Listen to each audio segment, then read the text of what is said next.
நாள் 16. எருசலேம் குமாரத்திகளே, எனக்காக அழாமல் உங்களுக்காகவும் உங்கள் பிள்ளைகளுக்காகவும் அழுங்கள். லூக்கா 23:27-31.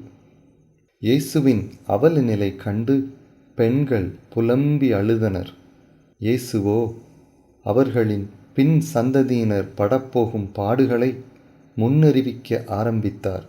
பரிசுத்தராகிய பச்சை மரம் அவர். அவருக்கே இத்தனை பாடென்றால் அவர்களது பாவ சந்ததி எத்தனை அல்லல்கள் அடைய முடியும் என்பதை சுட்டிக்காட்டினார். கிபி 70 எருசலேம் இடிக்கப்பட்டது. யூத மக்கள் சிதறடிக்கப்பட்டனர். சுமார் 2000 வருடங்களாக அவர்கள் அடைந்த இன்னல்களுக்கு அளவில்லை. பாவம் நம்மை விடாது.